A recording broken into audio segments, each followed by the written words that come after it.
What's up? This is Nathan Barnes. It's funny. It's like every time I keep clicking on one of my videos to review it, or watching another video related to the topics that I address on my videos, it seems like as I'm streaming or as I'm scrolling down, it almost switches to subjects such as the multiverse, or the existence of God, physics proving the existence of God, or attempting to disprove. So that's indicative, to me, it's indicative of the fact that maybe the Supreme Intelligence wants me to relate to my audience my positions, very brief, on the existence of Almighty God, or the intelligent agent that has created everything in existence that we know to be. Like I've already stated in other videos, I am Jewish, born Jewish. My mother's Jewish, my grandmother, etc., down the line. But I'm not going to speak from a religious point of view. I'm going to speak from a purely mathematical, scientific point of view. Yes, I do believe in a supreme intelligence, and why? It's not anything faith-based. I mean, it is, but there's a lot of substance to it, and I'll explain why. The complexity that makes up the material universe, is the proof of this supreme intelligence. Meaning, you could never get a construct of this magnitude by accident. It's a mathematical, scientific improbability, absolute improbability. So based on a probabilistic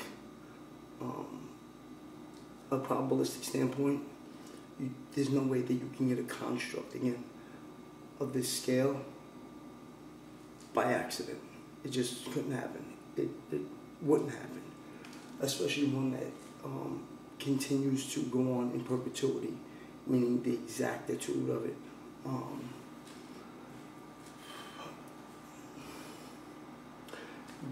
In my opinion, the Supreme Intelligence has created the physical universe because this is a means of measurement. In this dimension, you can measure your own reality utilizing the five senses. What I can touch, taste, smell, see, hear, being my reality. Okay, so this is how we know what's real from what's fake, what is from what isn't.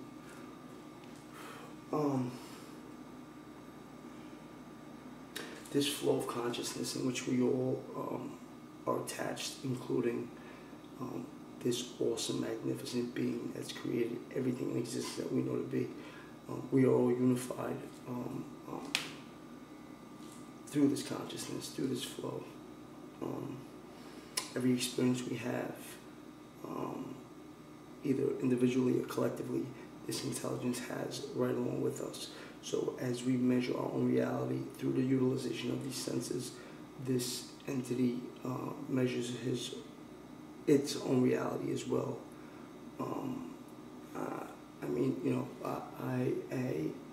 My faith, my religion preaches, that God is a male entity. So when I said it's because I don't want to offend anybody that doesn't believe that, or whatever the case is. That's why I said it. But the whole point being, this awesome entity measures its own reality as well through us, through our measurement. It knows what is real and what is not. And again, this attachment that this being has with us and to us through this flow of consciousness is what allows this being, as well as ourselves, to know our own reality through these measurements.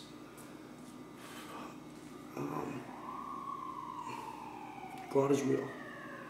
And again, I'm not speaking from a religious, faith-based point of view. I'm speaking from a substantive, real concrete stance position. There's no way that this entity couldn't be real. This construct was intentional. This was not an accident. Whether atheists and members of our natural science community want to propagate that theory, that this was purely accidental, that's a lie. That's a fallacy. That's nonsense. That's bullshit. Believe me, they know it, and I know it, and a lot of other people know it as well. Why do they want to keep preaching the idea of a accidental existence?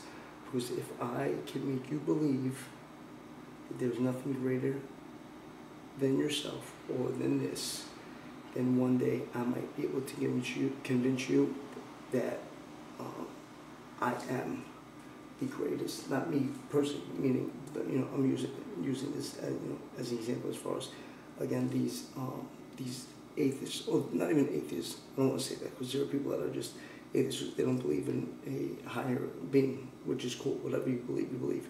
But I mean, like I said, members of the natural science community, or people that just propagate the message of an accidental existence, knowing that that is nonsense. Okay.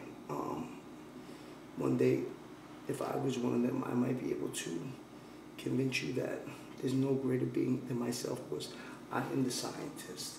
I am the all-knowing. I am the one that gives you all your information. The information that I relay and allocate has brought you to a place, quote unquote, that you have never been experienced, reached before. Me being a member of this science community, I divulge information that has been utilized in order to enrich the quality of our lives from a societal perspective, if you get my drift. I am great. And again, I'm taking the opposite stance, as if I was one of these members that do preach an accidental existence. They know that that is an absolute impossibility. It takes more fervor, more conviction to believe and preach that than it does to concede to the fact that there is a supreme intelligence out there that has put all this forth. Okay, we are, in essence, smaller versions of this entity. Why? Because we create like this entity, we destroy like this entity, and we also take intellectual phenomena that has never existed and bring it forth into the physical dimension where it can then be measured, thus deeming it a real, live, tangible thing. That is what this supreme intelligence does on an infinitesimal scale. We just do it on a smaller scale. Anyway, that's my position. Thank you for listening. I'll be back with more Nathan Barnes, Prison Industrial Complex.